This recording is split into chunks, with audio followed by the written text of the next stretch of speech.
In this video, I'm going to review how you can use the angle and ratio chart provided on the right side of my screen, but also as a handout from today's lesson as a resource for finding sides of right triangles when they're not one of our special right triangles.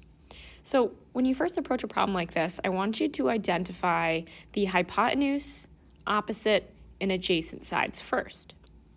So 25-degree is the angle that I'm going to use as the reference point, and I can identify the opposite side because I know that my opposite side, if I were to shoot like a bow and arrow from corner B totally across the triangle, it's the side that I would end up at.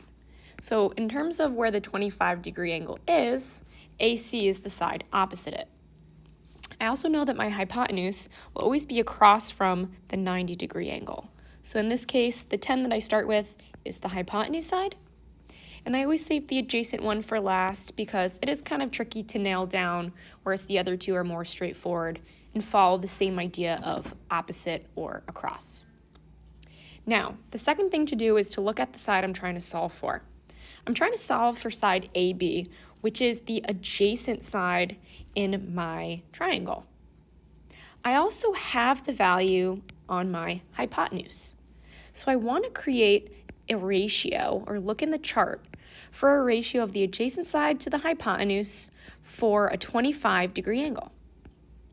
And when I look at my chart, get my highlighter out, along the 25-degree angle, I want to make sure that I choose the one that's underneath the adjacent to hypotenuse column.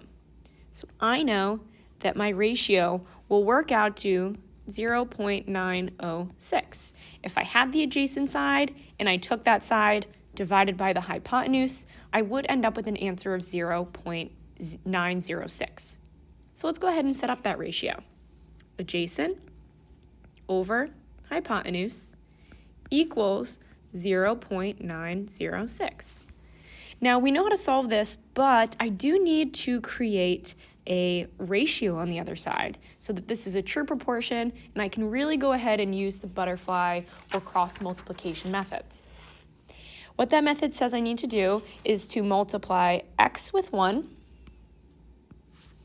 and 10 with 0.906.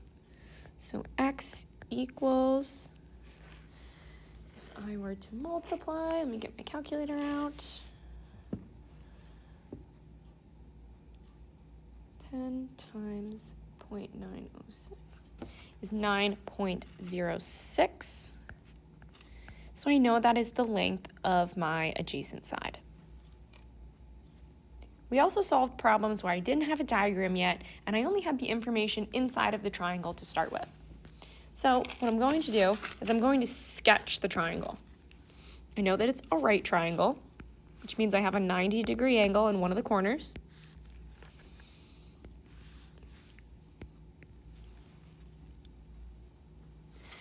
And it also has one angle of 70 degrees. Now you get to choose where this angle goes. Do you want it to be along the bottom, or do you want it to be along the top? Your choice. I'm just going to choose to put it down here.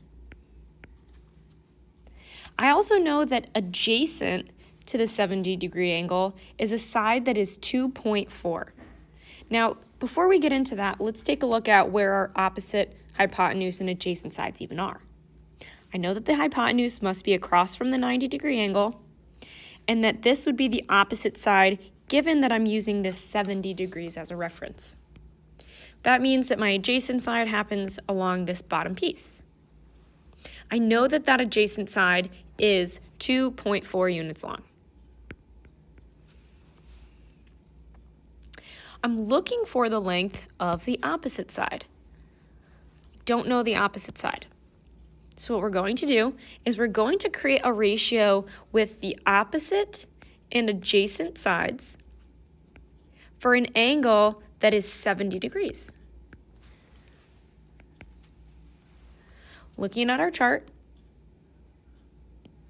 go to the 70 degree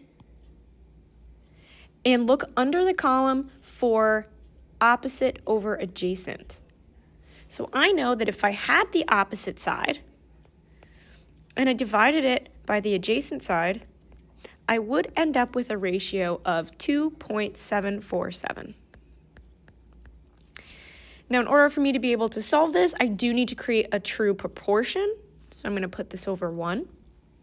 And now I'm ready to cross multiply. I can multiply 2.4 with 2.747. And on my calculator, I get 6.5928. I'm just going to round that to 6.59, which is x. Therefore, I know my opposite side of the triangle is 6.59 units long. If you have any other questions about how to use the chart or set up problems like these, please make sure you schedule to Flex for some support.